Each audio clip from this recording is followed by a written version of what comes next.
We turn our eyes to the red planet, where new research is reshaping how we see its past.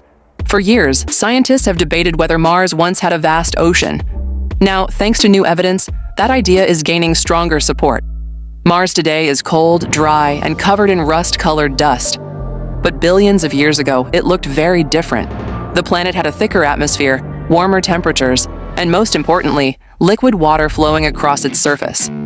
We know this because of the countless channels, lake beds, and deltas carved into its landscape, features strikingly similar to those formed by rivers and seas here on Earth.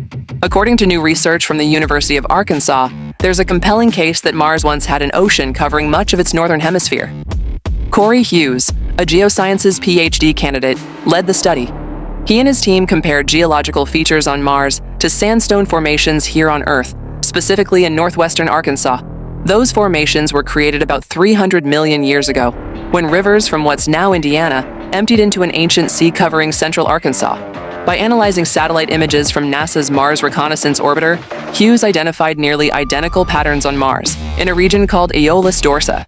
These patterns are known as backwaters, zones where rivers slow down before emptying into a larger body of water, like an ocean. On Earth, these backwater zones often form distinctive ridges and channel belts, markers of large-scale river-to-ocean systems. Here's how it works.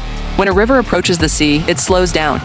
That slower water can't carry as much sediment, so sand and dirt get deposited, forming deltas. Over time, the coarser material, gravel and sand, settles on the bottom. If the river dries up, those deposits harden into sandstone.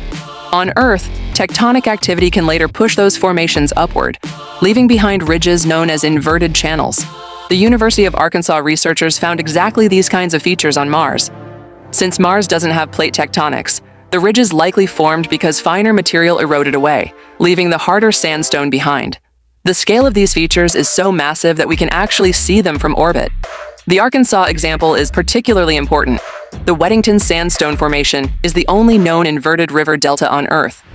Seeing nearly identical structures on Mars strongly suggests that massive rivers once flowed there into a large ocean, just as they did in ancient Arkansas. Hughes wasn't alone in this work. He was joined by John Shaw, an associate professor at the University of Arkansas, along with collaborators Anjali Fernandez from Denison University and Travis Swanson from the Water Institute in Louisiana. Their findings were published in Geophysical Research Letters, a leading journal in planetary and earth sciences. And earlier this year, the team hosted a conference with planetary scientists from NASA's Jet Propulsion Laboratory, the University of Texas, Stanford, and the Planetary Science Institute. Together, they visited the Arkansas site to study its uncanny resemblance to Martian landscapes. So, what does this mean?